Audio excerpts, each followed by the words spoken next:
All right, what's going on, everybody? Thank you for tuning in to the Universal Radio Network with Omid and DJ Kennergy. Like I said, I'm sticking to that name. For those of you that know me formally, it's Kenny Bhullar, and we're here today on the Full Switch series.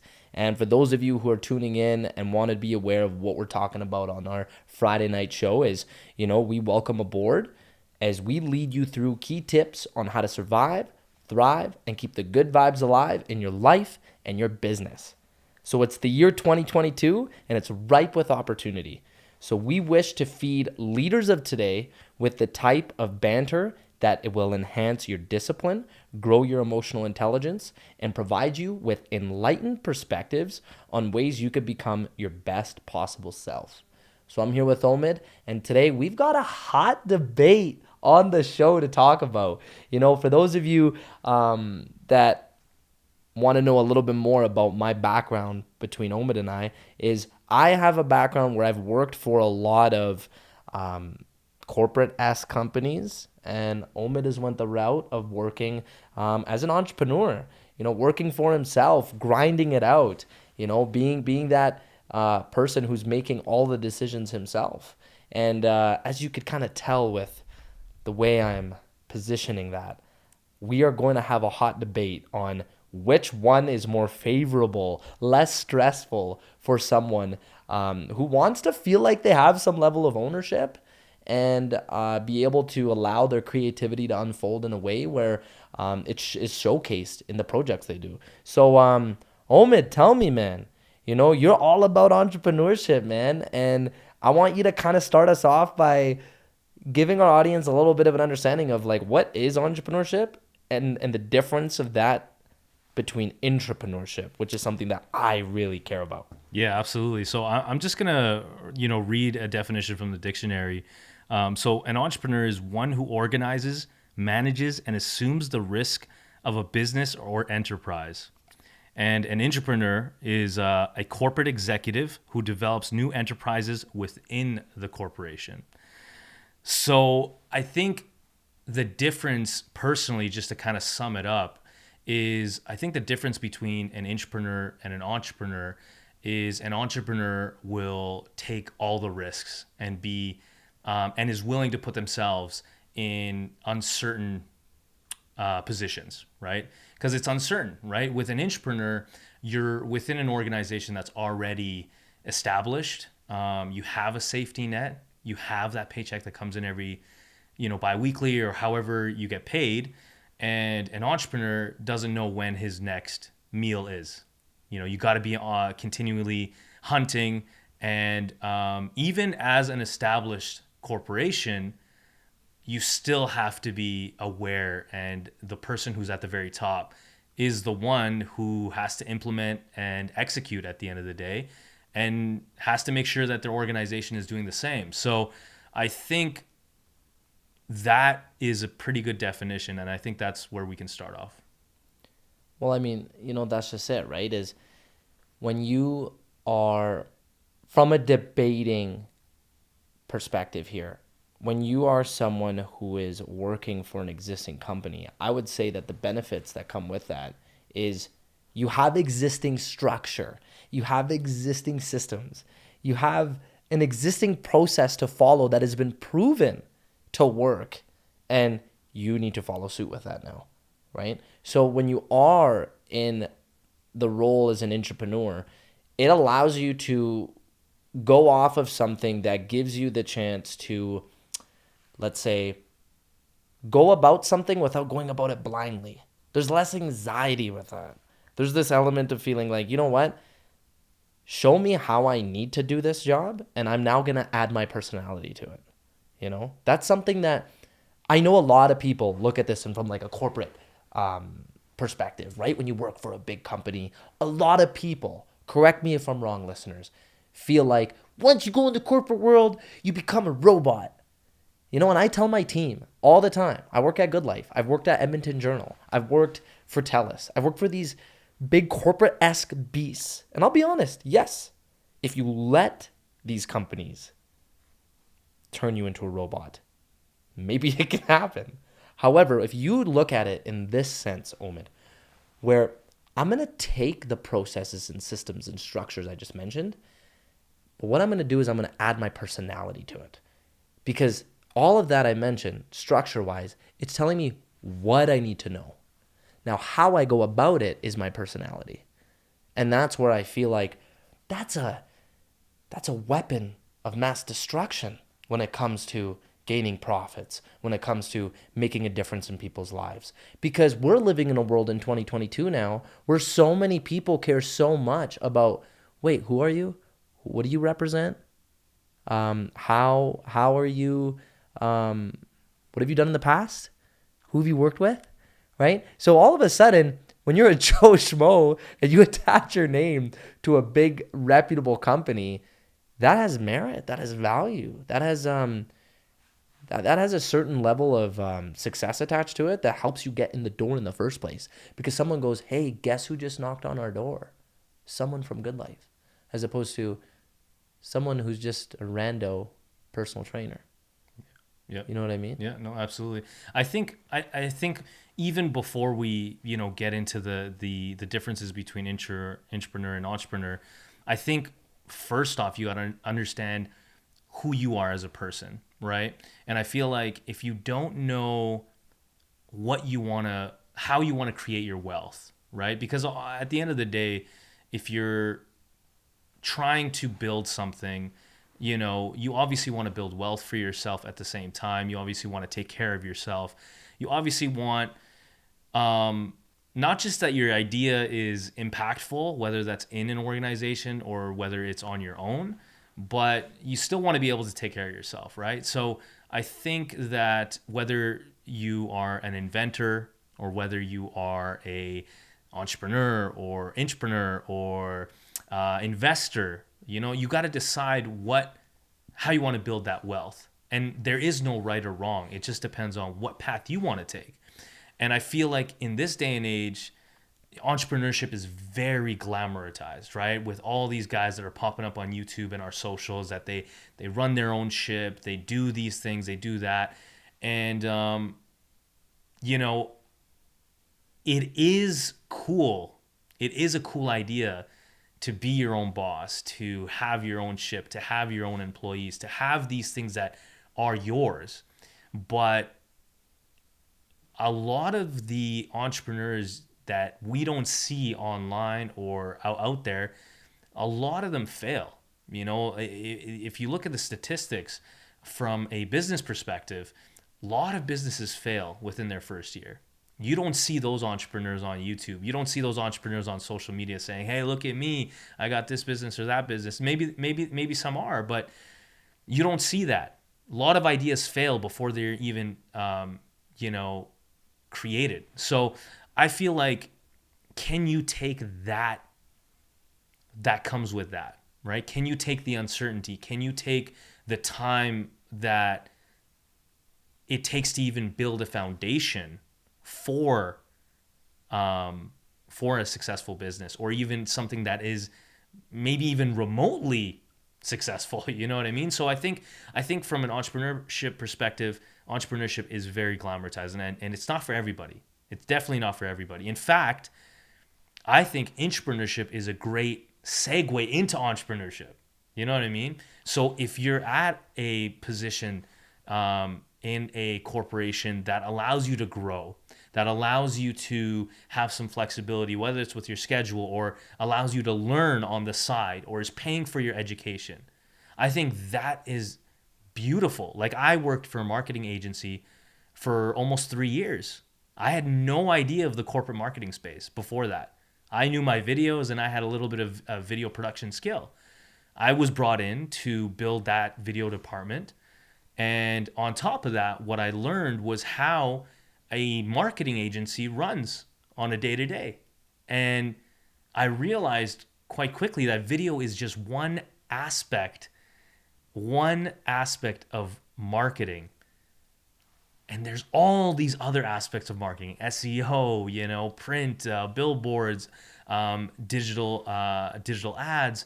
And I got exposed to that. And I think that allowed me, it definitely elevated my level of thinking as as an entrepreneur in the marketing agency, to be like, okay, like I can take this and see, okay, how is this business running? How is the CEO running this business? What can I do to absorb the information that they're using that's working for them that I can implement into my own business?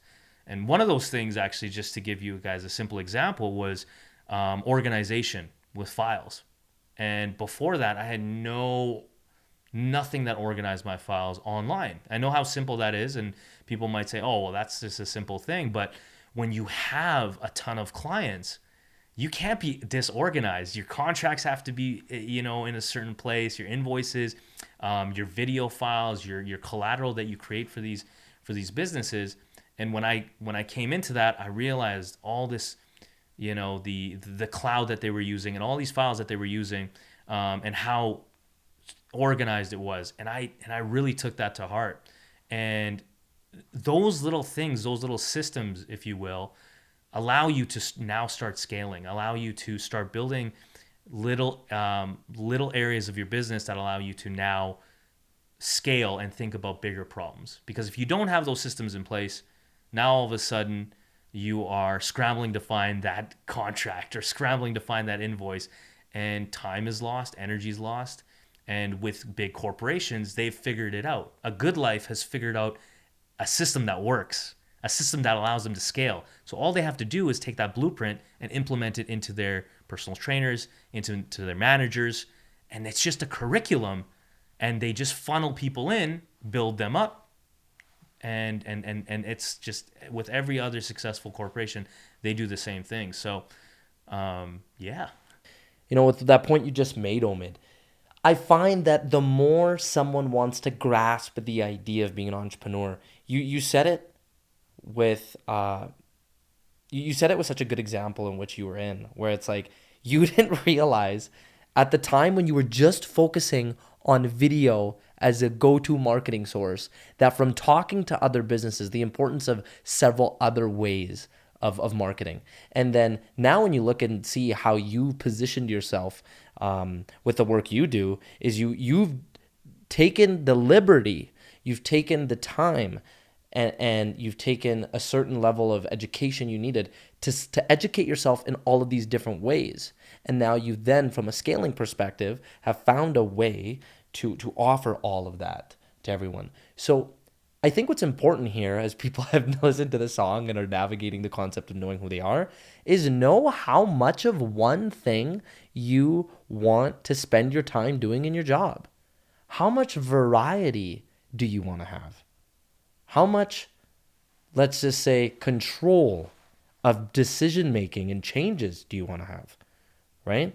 So if you're just doing this entrepreneurial venture for the sake of telling people that you run a business because it helps boost your ego, well, don't do that, right? And a lot of what was coming to mind for me was recognizing that with my role, I'm someone who does like a variety of different things.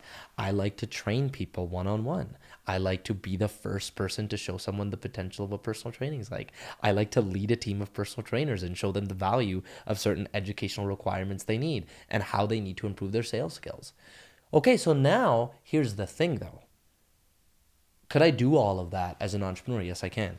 But the cushion that entrepreneurship gives me is it gives me an existing model and framework that works with a company that already has a big enough name where people are gonna come in. They're knocking on my door. I'm not knocking on theirs. And I'm talking about from a leading a team perspective. As an entrepreneur, if I called it Kenny Life Fitness, who's gonna apply at Kenny Life Fitness compared to Good Life Fitness? Okay, let's just face it. More people are gonna go towards Good Life because of the reputation. Doesn't mean people won't apply at mine. It's just there's a certain level of legwork that right now in my life, I'm not willing to do. I like the idea of having the control and decision making and the ability to lead my team, but it's under a reputable name. So why I share that is I want our listeners to understand that, it's okay to decide which point you want to be. You might be someone who is such an expert at one particular aspect of marketing. It may be digital marketing. Okay, so do you need to be the chief marketing officer for you to know everything else? No. But can you be the director of digital marketing for whichever company you want to rep? Now that's a different story. So I think from money aside, ego aside, just really know what it comes down to ultimately is, what am I doing? What am I spending my time doing? Yeah. If I was someone, Omid, that disliked the idea of onboarding new trainers, Yeah. and I didn't like the idea of constantly, and now I'm kind of playing devil's advocate for my own example. If I dislike constantly bringing in a new, let's just say, roster of personal trainers, and I didn't like the idea of teaching people essentially the same thing. Okay, well, why would I do my current role? Right? That's a big part of the job. But to be honest, I love that aspect. I love seeing the growth that someone makes on my team that I'm leading, from their first doubt, the sense of doubt they have, to 3 months in, they've got 6 clients. They're over the moon about how sales doesn't feel like sales. It's just a certain level of service. But there's that level of, like, X-Men, like, pardon my ability to remember the name, but the head guy, I don't know, do you know his name? Professor? Yeah, Professor, man. Yeah.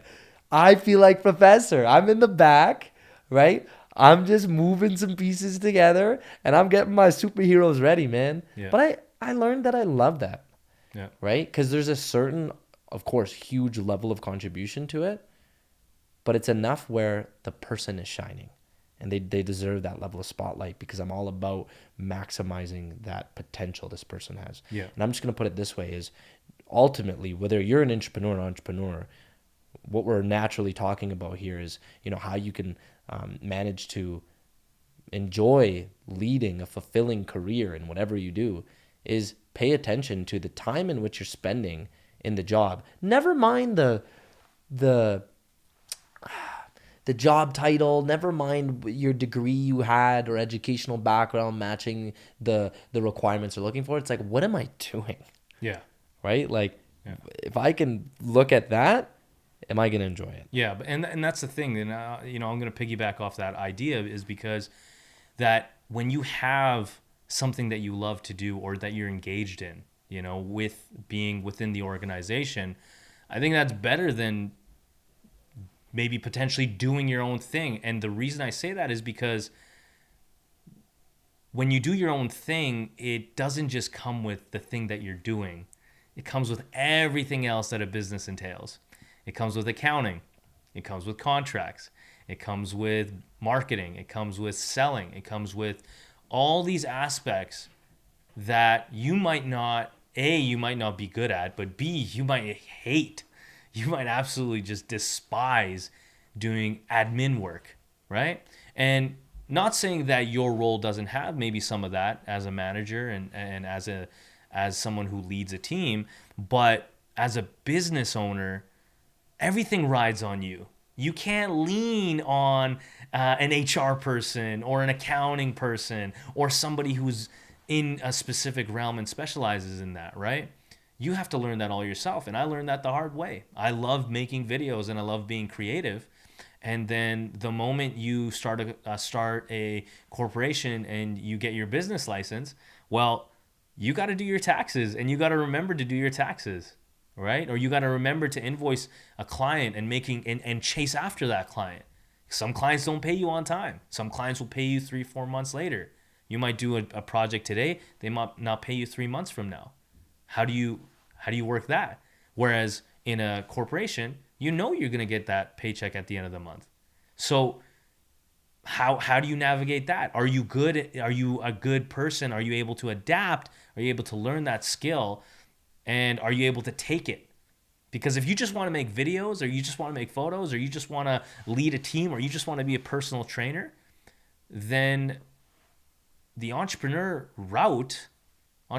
route is something that you might not be, maybe you might not be good at, but you might hate. You might actually hate your life doing it. So, and the things that come with that is just, you just have to know who you are. If you understand, look, I've always wanted to start my own personal training business, or want to start my own media business. I've always wanted to do that. I've always had that seed planted in my head.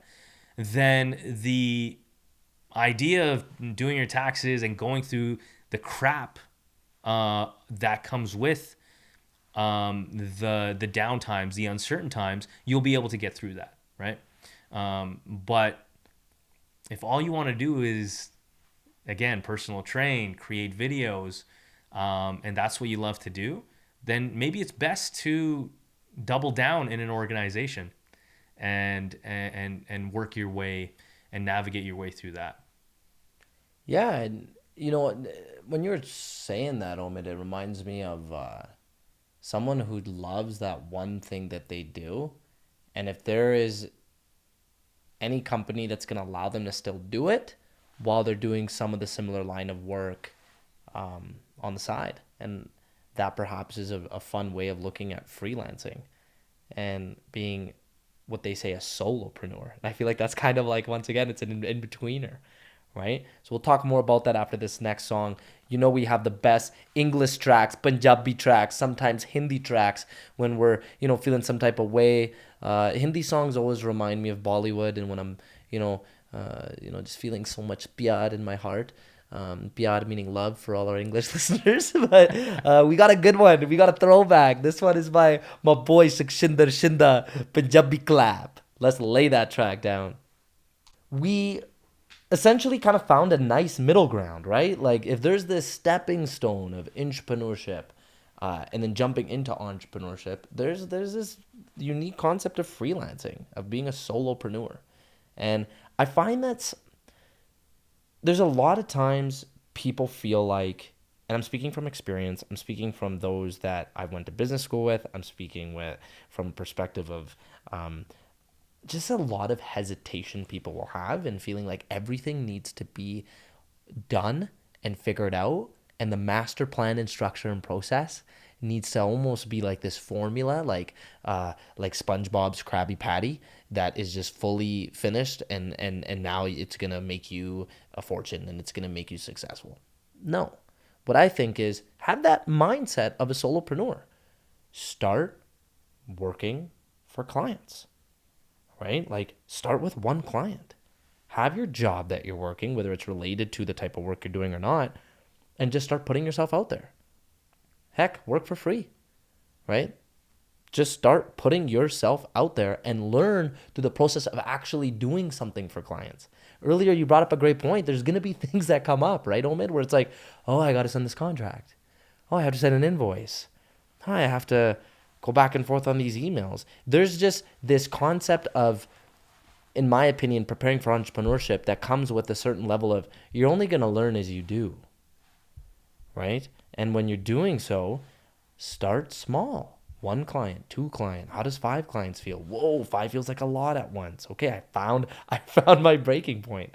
And I talk about this with our trainers. Is I make them feel, Omid, like they're running their own business. I talk about that. I say, we're building your roster up. And sometimes they get the opportunity to start working with a certain amount of clients at once. And there's a timeline to it. It's like, okay, how many clients can you train at once within a 2-week time period? There's going to be a point where you could do 10 to 15, no problem. But when you're just starting in this business, you start with 4 different lives, 4 different times that you have to program for these lives, 4 different slots you have to train them, 4 different, let's just say, opportunities to sit down with them and present what it's going to look like training with you long term. That's a lot for some people. For others, it's like, okay, give me 5, give me 6, give me 7. So I take that as an example for others. If you are out there and you are getting the hang of taking photos, you're getting the hang of drawing drawing art by painting, then okay, start with one thing, see how it is, right? Put that out there. Start with 2, then go 3, and then just find your bar that you're currently at. And then if you found that bar, ask yourself, what is it that has caused me to not have one more? What's caused me to be stressed out here? Because it's going to be your biggest, weakest link, right? It's going to be that thing that has caused you to go, I'm overwhelmed with all this programming. Okay, what's caused me to be overwhelmed with knowing how to program for my clients? It's my lack of knowing more exercises. Okay, I've identified a problem. I don't know effective exercise selection for clients who are dealing with issues that are very unique to what they need solving for. And I know I'm getting really specific with all the training jargon, but what I'm trying to get at is you need to then figure out what's causing you to be at that. And ultimately, if you're making the dough and you're making the money that you need to be making, having 5 clients at one point in time for the month, and now you know you need to find another retainer of 5 the next month, then so be it. You found your baseline. But I find that super important, and you don't know how to help others or scale until you know how to work for yourself. Yeah, I agree. And I'm going to take it onto the entrepreneurship side and kind of take a little bit of a backing for that because, a perfect example in real life is a guy named Steve Ballmer, the owner of the LA Clippers. He's worth $71 billion. When he started in Microsoft, he wasn't Bill Gates. He was number 5 in Microsoft, the 5th or 6th employee in Microsoft. And the guy's worth $70 billion, right?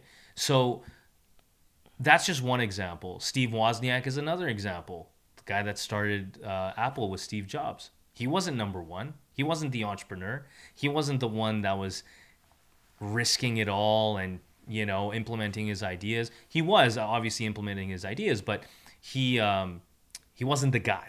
He wasn't number 1. Steve Jobs was, right? Bill Gates was. And so I think from the example of that, you can still be extremely successful as an entrepreneur. Very, very, very, very much so. You just have to know what's that area, what's that thing that you want to build your wealth through. Is it being a solopreneur? Is it being a freelancer? There's many freelancers right now on Fiverr who are making 6 figures off Fiverr, just slinging projects, Do you want to be an investor one day?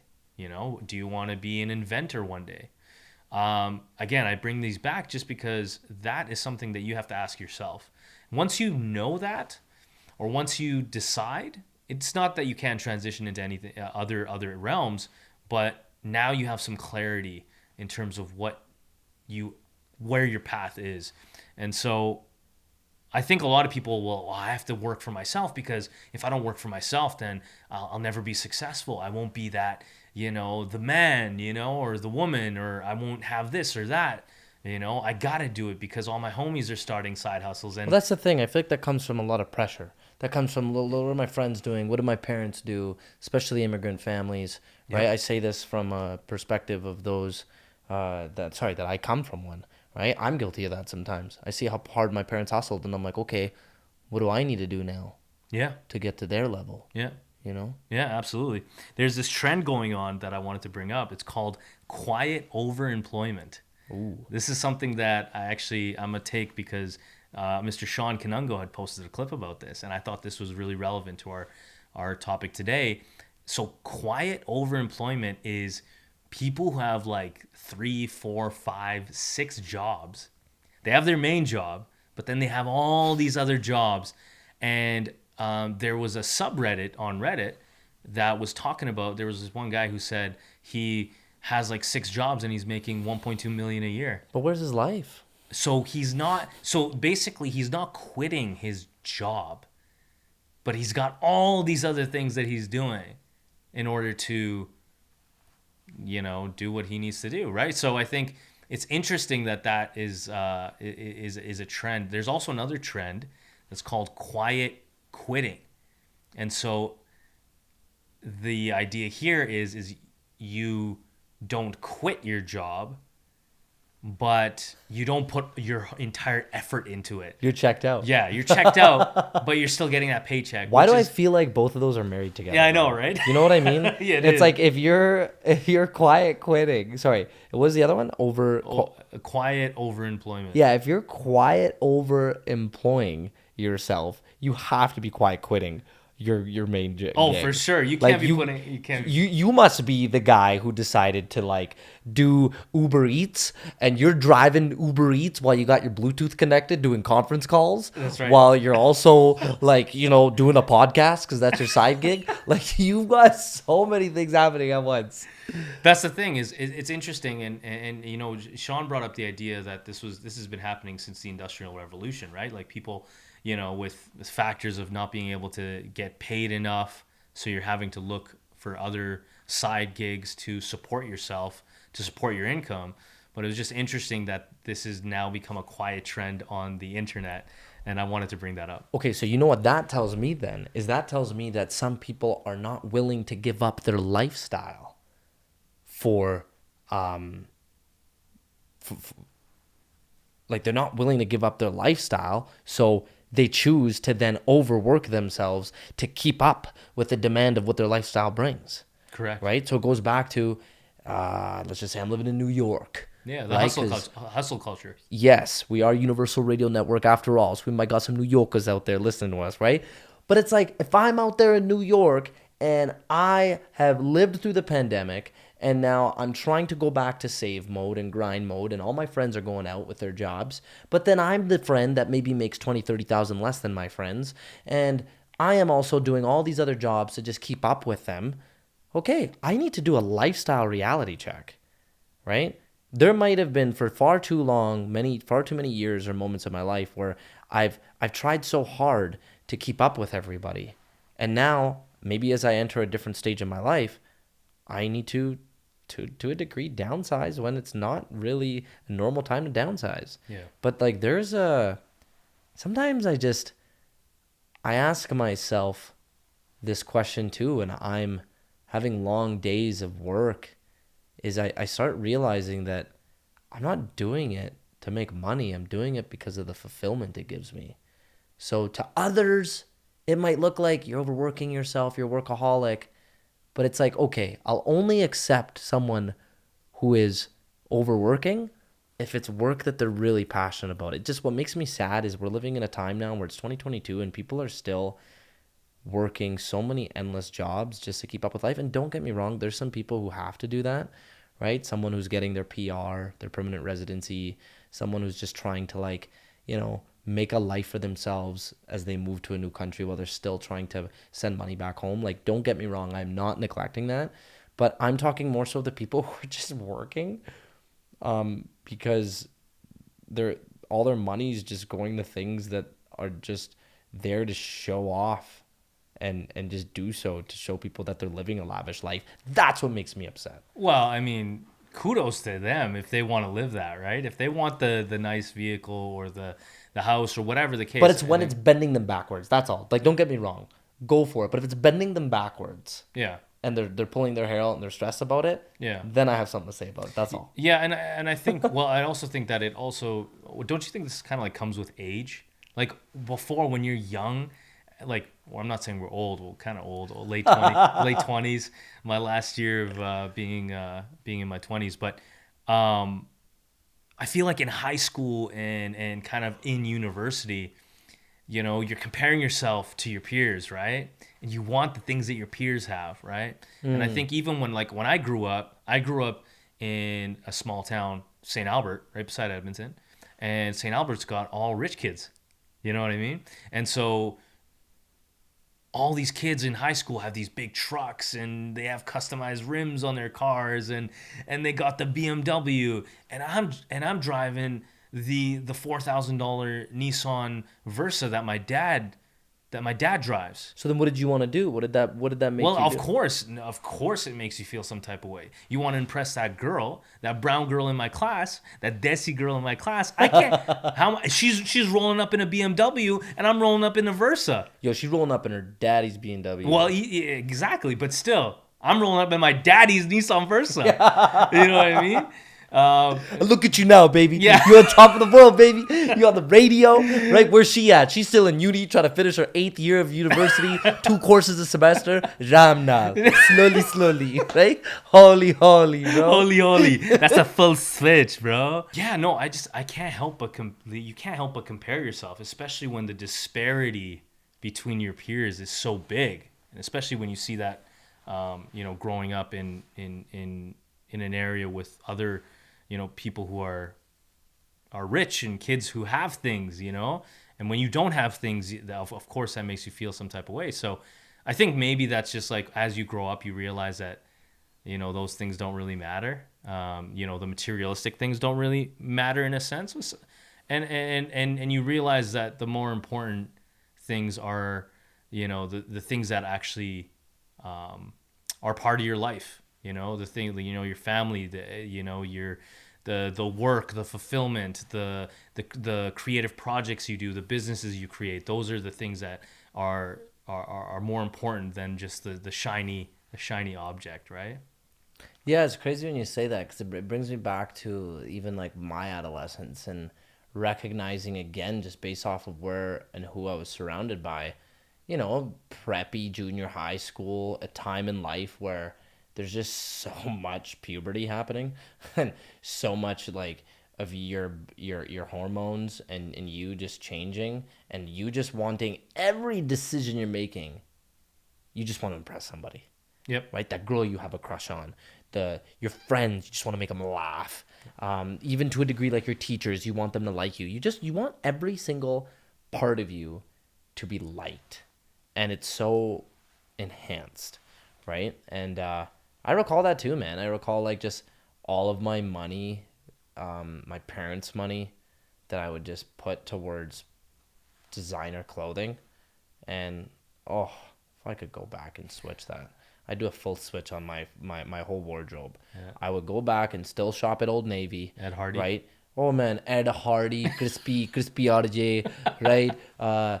True Religion, all this stuff that was just, it's so loud, right? Like So loud. but Back in the again, day.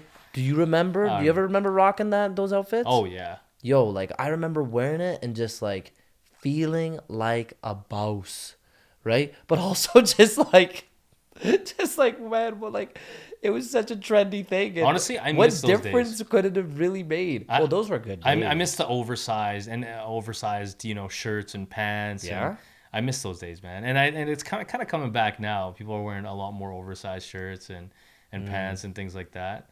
It's coming back. You can see these trends that start to come back. It's hilarious. It is pretty unique. I'm not gonna lie, as as a straight male, I am paying more attention to what men are wearing now.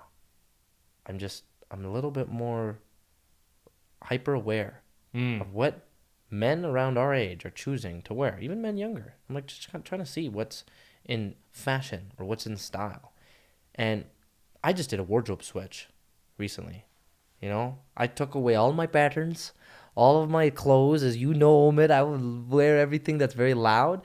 But I find that whatever your wardrobe is, and this is kind of, let's be honest, as off topic as this sounds, this is on topic, is if you're wanting to be a leader in your respective industry and space, or you're someone who wants to run a business, what are you wearing and how are you wearing it to be a representative in that? Something I think is a great example here is real estate agents, right? If you're a realtor and you're not dressing up everywhere you go, you are doing yourself an incredible injustice, right? What happens when you constantly get a haircut and look like dressed to the nines? People notice it, right? People go, oh, you look dressed. Where are you going? Oh, I'm going and doing a showing.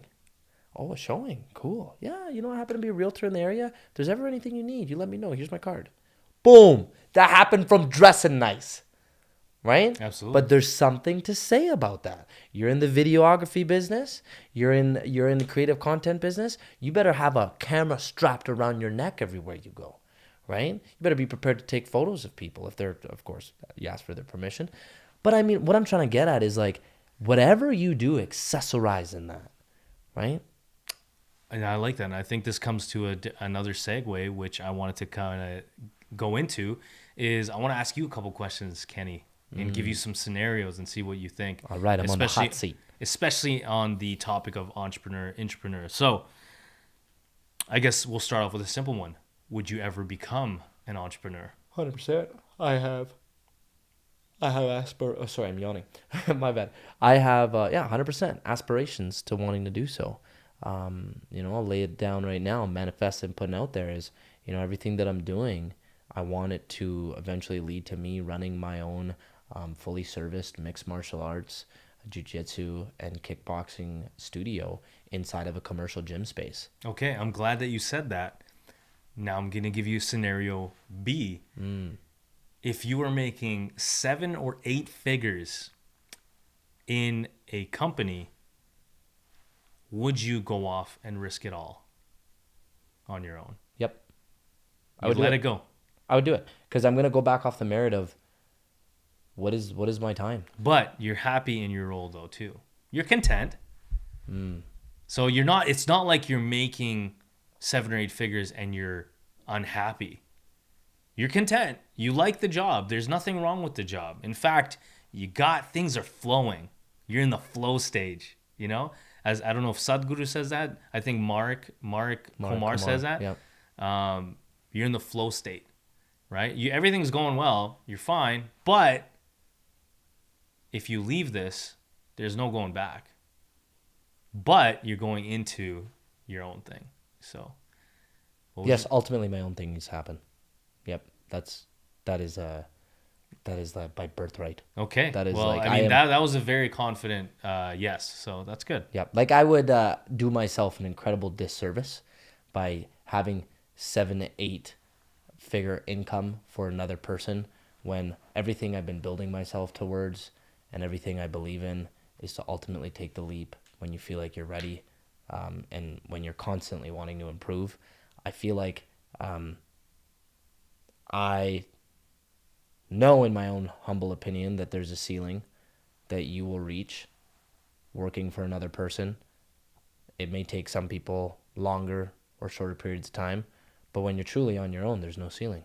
There's a certain level of uncomfortableness that I feel like I will thrive in. It's why I constantly like to switch things up, right? That's why we call this the full switch program, baby. Exactly. And yeah, it is my birthright. Okay. I would most certainly would need to do it. And if I didn't, and if I never do, and I am 70 years old, then you tell me I failed. Okay. I didn't pursue my passion. When we're 70 and we're still running Universal Radio, full switch program on Universal Radio, then we'll bring everybody. it up. Okay, I think one last thing I want to ask, and I think this would be a good segue to wrap up, and we'll wrap it up with some final comments. No, I want to ask you questions after too, if we have time. Okay, let's do it. So another question for you.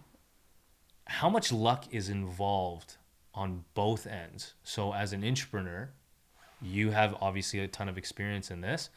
How much luck is involved to get into the position that you're in right now? And how much luck is involved for an entrepreneur? And maybe I can answer that, but as an entrepreneur, how much luck is involved to being successful, to getting to a certain point of success? I'm going to answer this in both ways. I feel like luck gets confused for timing.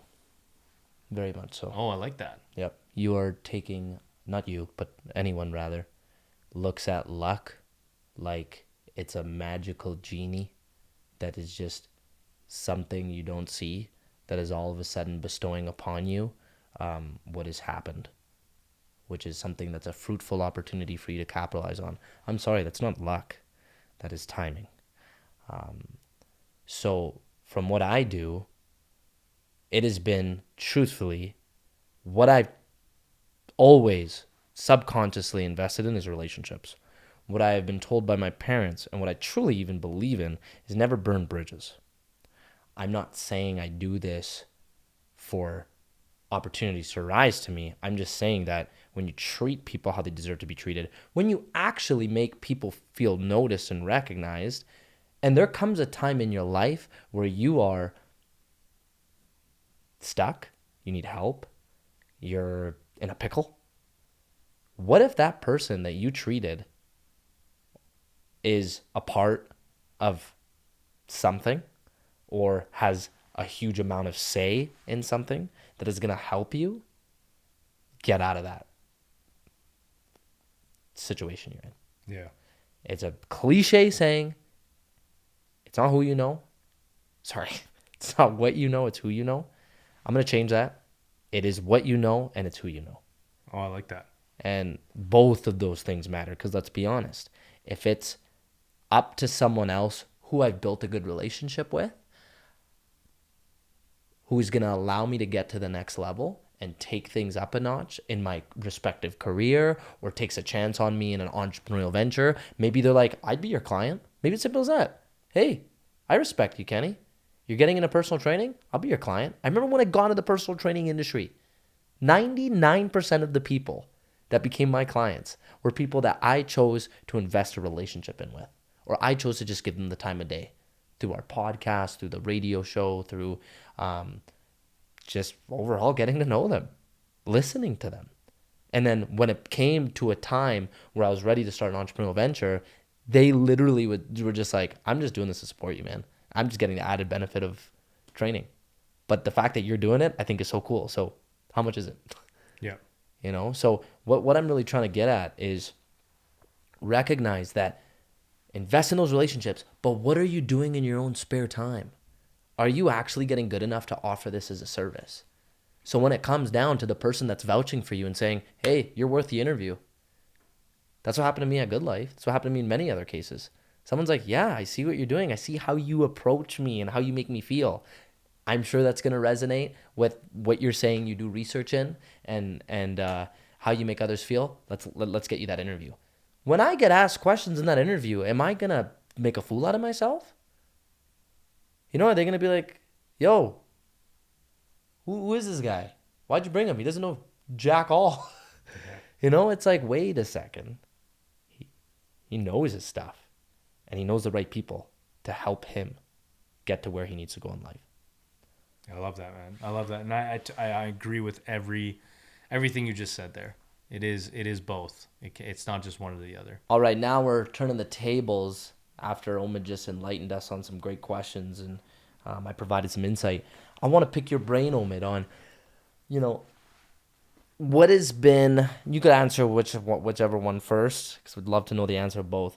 What's been the biggest reward that you feel like you've gained personally as a human being since you became an entrepreneur? And what has been the biggest risk you've taken as an entrepreneur that has led to just the biggest defeat? And another risk you took that led to like, yo, if I didn't do this, can't imagine what would have happened.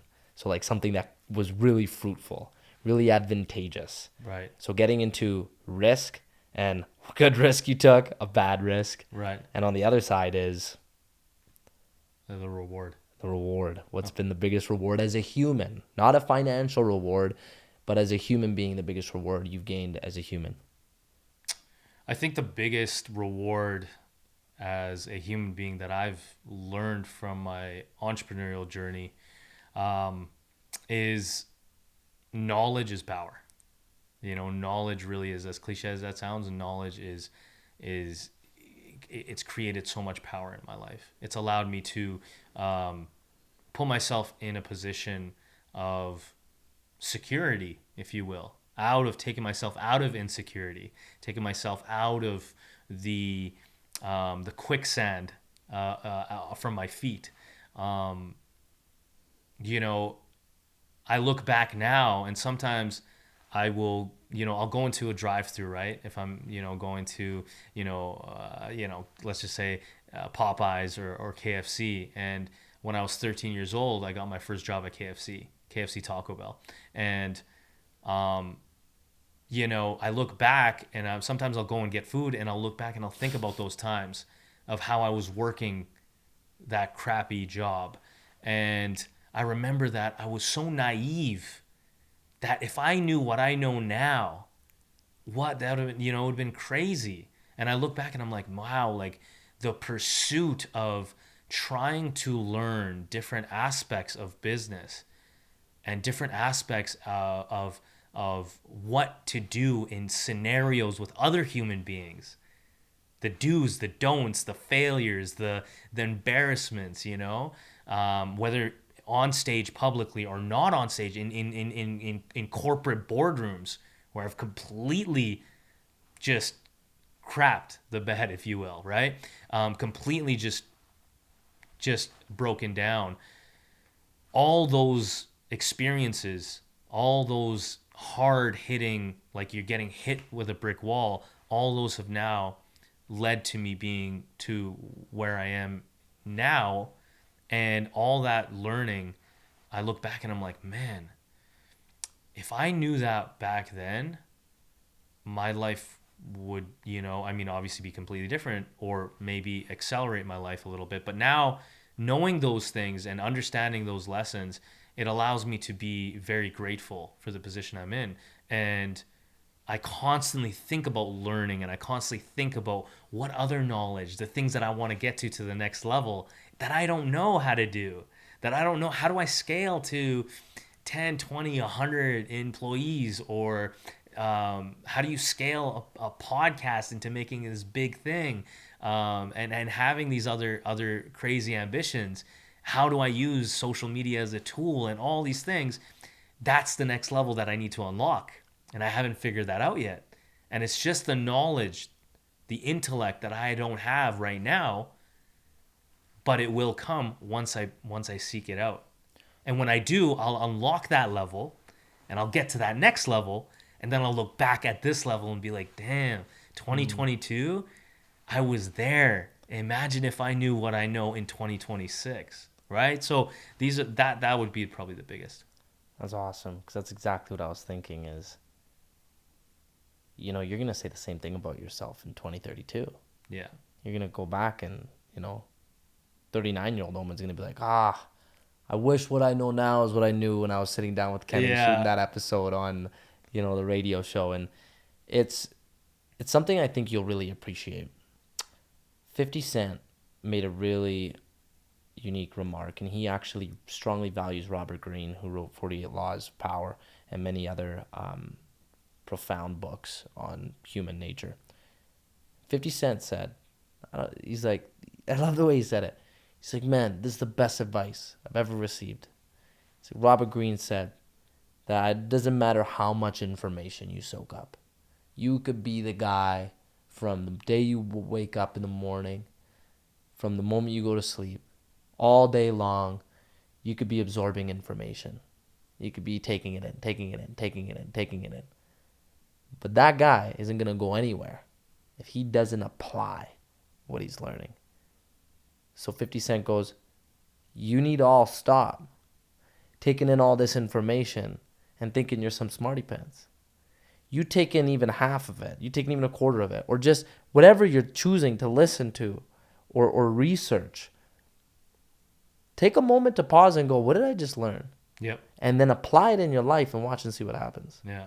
Because he says the guy that even listens or takes in 1/10 of that and applies it is far more of a wizard than the guy that constantly is just going out there learning stuff but not choosing to store that information. Yeah. No, I agree with that, man. And that reminds you so much of what you said, where it's like you've taken all these jobs you've been in, and since then, and what makes you where you're at today is because you've applied. It's very different from the job hopper, or the person that just keeps doing all these amazing things that I once did that you were concerned about. You're like, Kenny, I'm just waiting for you to just stick to something. Instead of being the guy that says he's had 20 jobs, jack of all trades, so to speak, master of none. When in reality, once you know what you want to be a master in, how much are you applying that? Yeah. Then it changes, right? I mean, and I'll go back to what I said earlier in the program is, the simple organization of your files, how much of an impact that has as I'm going along. And I realize that how important that is. As simple as that is, it has such a profound effect. It has such a ripple with everything else. And that's just one, obviously, simple idea. Organize your files. Organize your client files. Organize your invoices. Organize your contracts so that the people that you work with can easily access it. Your clients can access it. It's just like I was like, oh my God, this is such a great way to do this. And I didn't know that had I not been working for that company and taking that. Now I've applied that on obviously many other layers. And it just, that ripple just turns into a bigger ripple. And we're back with the final question with Entrepreneur of the Decade, Omid Kaderi. You know what I'm saying? So when it comes to rocking and rolling with the Q Filmz, what's been, Omid, to end us off here, the biggest risk that you feel like you've taken that has worked so advantageously to, moving things up for you, and a risk you took that actually, in fact, made things go backwards, or you in a sense regret? Well, first risk is trusting other people. and creating a team. I think that was the biggest thing that I did that had the biggest reward was finding good people to work with around me. And the guys that I work with, Adriel, Wells, I got to shout these guys out, Kelsey, Matt, um, those are my guys. And at a certain point, I had to learn to delegate tasks to them and be okay with how that result would turn out versus me having my hand dipped in to every single project. Now, at a certain point, my hands are still in the pot, but I'm not doing all of the work. I have guys that I can trust. And once I was able to do that, well, now I can do more work, get more clients, do things. There's 3 of me, there's 4 of me, right? And that, again, a simple concept. I didn't go to business school. I don't have my MBA.